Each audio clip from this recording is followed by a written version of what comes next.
अस्सलामुअलैकुम dear student, मेरा नाम मेहरान ख़ान, केमिस्ट्री विद मेहरान के साथ। और आज का जो हमारा टॉपिक है preparation of alkyne. Preparation of alkyne को हम किस तरह तैयार करेंगे, तो उसका जो हमारे पास है मुख्तलिफ मेथड है। इसमें 4 वाला जो बुक्स में है नंबर 4 बाई इलेक्ट्रोलाइटिक मेथड या electrolysis of salt of di carboxylic acid. अब इसको कोल्ब्स इलेक्ट्रोलाइटिक मेथड क्यों बोला जाता है? क्योंकि कोल्ब्स साइंटिस्ट का नाम है। और हमारे पास इलेक्ट्रोलाइटिक मेथड, हमारे पास इलेक्ट्रिसिटी इसमें यूज हो रही है। इलेक्ट्रोलाइसिस का मतलब ये है कि एक चीज अगर ब्रेकअप हो जाए इलेक्ट्रिसिटी बिजली की मौजूदगी में, तो इसको बोला जाता है इलेक्ट्रोलाइसिस। तो हमारे पास electrolysis of salt of di carboxylic acid, salt को बोला जाता है डाई कार्बोक्सिलिक एसिड। क्या होता है देखो, हमने प्रिपरेशन ऑफ अल्केन भी किया था। प्रिपरेशन ऑफ अल्केन में आप देख रहे हो तो यहाँ पे हमारे पास ये बॉन्ड नहीं था। यहाँ पे हम ले सकते थे CH3C। अगर हम ये ले ले CH3C तो ये मोनोकार्बोक्सिलिक एसिड है। और से देखो ये मोनोकार्बोक्सिलिक एसिड का साल्ट है, लेकिन यहाँ पे लेने से आपके पास क्या हो जाएगा, ये डाई कार्बोक्सिलिक एसिड है। तो हमने डाई कार्बोक्सिलिक एसिड लिया है, ये साल्ट है। ये कहाँ से आया है देखो, और से हमारे पास एक एसिड है जिसका नाम है सेसेनिक एसिड। देखो सेसेनिक एसिड हमारे पास एक एसिड है, सेसेनिक एसिड हमारे पास एक एसिड है। इसको हमने बेस के साथ सोडियम हाइड्रोक्साइड के साथ रिएक्ट किया है। तो 2 सोडियम, आप देखो 2 सोडियम, यहां से ये हाइड्रोजन और ये हाइड्रोजन 2OH के साथ 2OH है। देखो 2 किस तरह है, यानी हम इसको इस तरह भी लिख सकते हैं 2 सोडियम हाइड्रोक्साइड।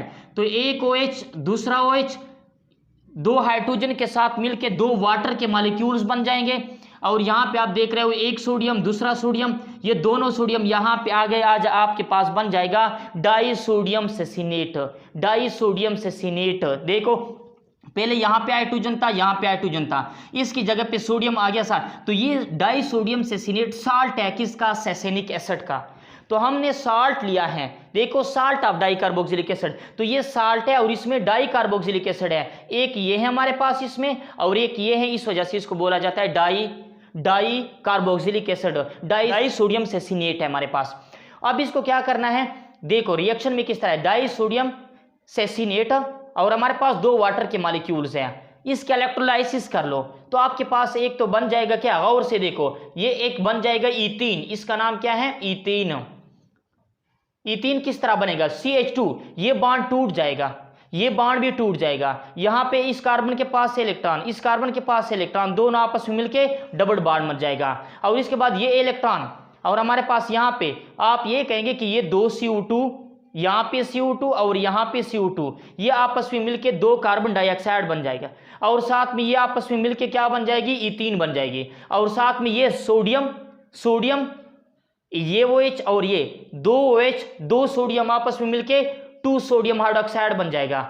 और साथ में आखिर में ये 2 हाइड्रोजन आपस में मिलके H2 गैस बन जाएगा। तो हमारे पास इस रिएक्शन की मदद से ईथीन बनता है और साथ में और भी कुछ सब्सटेंसेस वगैरह बन जाते हैं। अब इसका मैकेनिज्म क्या होगा, मैकेनिज्म में आप देखो डाई सोडियम सेसिनेट आयन ये ले लो, इसकी क्या कर लो, यहाँ पे ये प्रोसेस जो हो रहा है, इस प्रोसेस में आप देखेंगे कि आयोनाइजेशन हो रहा है। क्या हो रहा है, आयोनाइजेशन होकर आपके पास आ जाएगा। याद रखो इसका नाम क्या हो जाएगा हमारे पास, ये सेसिनेट आयन है।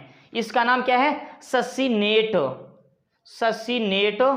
आयन, क्योंकि सोडियम अलग हो गया। तो इसमें आप देख रहे हो एक सोडियम दूसरा सोडियम वो अलग होके और आपके पास सेसिनेट आयन अलग हो गया। अब ये सेसिनेट आयन इलेक्ट्रिसिटी, हम इलेक्ट्रोलाइटिक सेल की बात, ये सेसिनेट आयन जाके एनोड पे ऑक्सीडेशन करेगा, लूज ऑफ इलेक्ट्रॉन। इस प्रोसेस को बोला जाता है लूज ऑफ इलेक्ट्रॉन।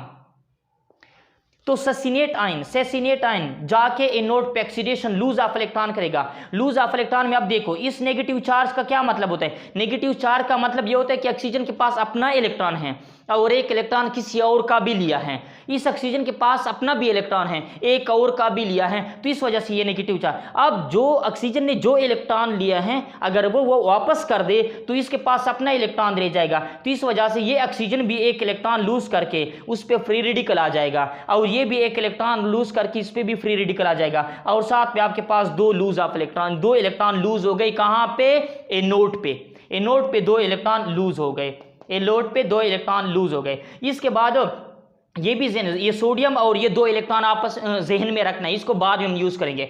अब इसके बाद ये सेसिनेट आयन, सेसिनेट क्या होगा यहाँ पे देखो इंपॉर्टेंट है। सेसिनेट में ये बॉन्ड होमोलाइटिक ब्रेकअप, होमोलाइटिक का मतलब क्या है कि एक बॉन्ड बराबर हिस्सों में टूटना, और ये भी होमोलाइटिक ब्रेकअप। तो क्या हो जाएगा, ये एक इलेक्ट्रॉन इसके पास आ जाएगा, इस कार्बन के पास, और एक इलेक्ट्रॉन इसके पास आ जाएगा, ये भी इस तरह टूट जाएगा, तो हमारे पास एक इलेक्ट्रॉन इसके पास आ जाएगा, एक इलेक्ट्रॉन इसके पास आ जाएगा। अब देखो ये एक इलेक्ट्रॉन है ऑक्सीजन के पास ऑलरेडी, एक ये है, अगर ये दोनों आपस में मिल जाए तो आप देख रहे हो CO2 को हम इस तरह लिखते हैं कि नहीं लिखते हैं, कार्बन डाइऑक्साइड। तो एक कार्बन डाइऑक्साइड, और साथ में ये आसानी के लिए यहाँ पे अगर मैं लिख दूँ तो ये भी CO2, तो 2 कार्बन डाइऑक्साइड एनोड पे क्या हो गया, रिलीज होगा, एवोल्व होगा। देखो रिलीज हो रहा है, एवोल्व हो रहा है कहाँ पे, एनोड पे।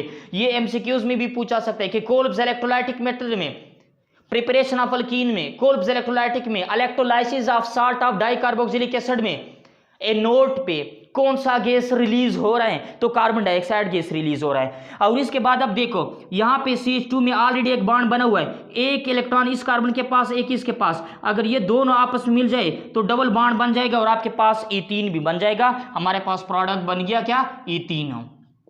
तो ये हमारे पास क्या हो गया, एनोड पे। इसके बाद हमारे पास कैथोड पे, कैथोड पे याद रखो रिडक्शन होगा। क्या होगा, रिडक्शन। रिडक्शन क्या होता है, gain of electron. Gain of electron करके देखो 2 वाटर के मॉलिक्यूल्स हैं हमारे पास, 2 वाटर के मॉलिक्यूल्स। अब हमारे पास 2 इलेक्ट्रॉन जो यहाँ पे एनोड पे लूज हो गए, एनोड पे जितने इलेक्ट्रॉन लूज होंगे कैथोड पे इतने इलेक्ट्रॉन गेन होंगे। तो यहाँ पे आप देख रहे हो 2 इलेक्ट्रॉन्स हैं, 2 इलेक्ट्रॉन है। अब ये बॉन्ड वाटर जब भी आयनाइज हो गए या वाटर जब आपस में, तो हमारे पास ऑक्सीजन OH पे नेगेटिव आता है, OH पे नेगेटिव आता है और हाइड्रोजन पे पॉजिटिव आ जाता है। अब ये 2 इलेक्ट्रॉन हैं, अगर एक इलेक्ट्रॉन इस हाइड्रोजन को मिल जाए तो ये बन जाएगा क्या, हाइड्रोजन, और एक इलेक्ट्रॉन इसको मिल जाएगा तो ये बन जाएगा हाइड्रोजन। तो दोनों हाइड्रोजन, अब हाइड्रोजन आपस में मिलकर आपको पता है कि क्या बन जाएगा, H2 बन जाएगा। क्या बन जाएगा, हाइड्रोजन प्लस हाइड्रोजन आपस में मिलकर क्या बन जाएगा, H2। तो कैथोड पे H2 रिलीज हो जाएगा, कैथोड पे H2 रिलीज, और आपके पास एक OH आयन, दूसरा OH, ये 2 OH आयन, अब इस 2 OH आयन हाइड्रोक्साइड आयन बन गए। इसके बाद आप लोगों को पता है कि हमारे पास जब आयनाइजेशन हुआ था, इस देखो डाई सोडियम ससिनेट का जब आयनाइजेशन हुआ था, तो ससिनेट आयन और 2 सोडियम आयन, अब ये 2 सोडियम आयन जाके कैथोड पे हाइड्रोक्साइड के साथ मिलके 2 sodium ion plus 2 OH ion, वो आपस में मिलके क्या बन जाएगा, सोडियम हाइड्रोक्साइड बन जाएगा, सोडियम हाइड्रोक्साइड बन जाएगा। तो हमारे पास आप देख रहे हो कि ये हो गया। अब एक और भी यहाँ पे क्वेश्चन है कि कोई आप लोगों से पूछे कि कोल्ब्स इलेक्ट्रोलाइटिक मेथड में हमारे पास कैथोड पे क्या रिलीज हुआ था, तो हाइड्रोजन गैस रिलीज होगा या एवोल होगा। तो हमारा मेन मकसद जो था, अब हमारे पास क्या क्या बन गया देख रहे हो। सबसे पहले यहाँ पे मैं दिखा रहा हूँ कि यहाँ पे हमारे पास क्या बन गया, ईथीन बन गया।